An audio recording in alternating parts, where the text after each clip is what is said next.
Hi hello నమస్తే welcome to BBR TV official మిత్రులారా. ఒక బాధాకరమైన విషయం ఏంటంటే, టాక్సిక్ సినిమా మీకు తెలుసు. ఆవిడ Yash, Kannada hero, super star.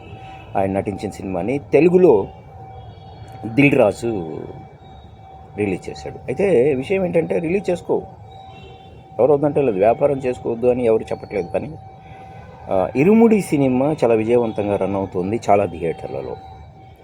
ఆ థియేటర్ ఇరుముడి నడుస్తున్న థియేటర్లు తీసేసి టాక్సిక్ సినిమా వేశారట. అన్యాయం కదా. ఇవాళ రెండో రోజు నేను గమనించాను, టాక్సిక్ సినిమా థియేటర్ దగ్గర ఎవరు లేరు. టికెట్ కొనుక్కున్న వాళ్ళు బయట అక్కడక్కడ తిరుగుతూ ఉన్నారు.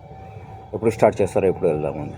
అదే మళ్ళీ సేమ్ ఆ పక్కనే ఉన్న ఇరుముడి నడుస్తున్న థియేటర్కి వెళ్తే చాలామంది ఉన్నారు, క్యూలో జనాలు. అరే, అలాంటి సినిమాలకు కదా మీరు అవకాశం ఇవ్వాలి. దిల్ రాజు బుద్ధి ఉందా నీకు? నువ్వు టాక్సిక్ సినిమా తీసుకున్నావని మనకు బాగా ఆడుతున్న ఒక సినిమాని, అది తెలుగు సినిమా, చాలా సూపర్ హిట్ టాక్ను సొంతం చేసుకొని కేవలం 3 రోజుల్లోనే 100 కోట్ల క్లబ్లోకి చేరిన సినిమా. అలాంటి సినిమాని తీసేసి టాక్సిక్ ఏముందిరా టాక్సిక్లో? దిల్ రాజు టాక్సిక్లో ఏముంది? హింస, రొమాన్స్, ఇవన్నీ తప్ప ఏమిస్తున్నావు? ఏం చెప్తున్నావు నువ్వు యువతకి? ఆ సినిమా ఇచ్చి ఇరుముడి లాంటి సినిమా చూస్తే యూత్ వాళ్ళలో కూడా మార్పు వస్తుంది, దైవ భక్తి పెరుగుతుంది, మంచి లక్షణాలు వస్తాయి. గుర్తుపెట్టుకో దిల్ రాజు, నువ్వు చాలా దెబ్బతింటావు.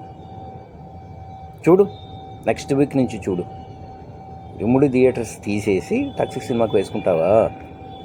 కడుపుకు అన్నం తిన్నావా? గడ్డి తింటావా రోజును? అన్నమేగా. అనుభవిస్తావు దిల్ రాజు, ఖచ్చితంగా అనుభవిస్తావు. జాగ్రత్త, దీని పర్యవసానం మామూలుగా ఉండదు. చూస్తున్నావు, డబ్బా సినిమా అది టాక్సిక్ అనేది. సిగ్గుండాల.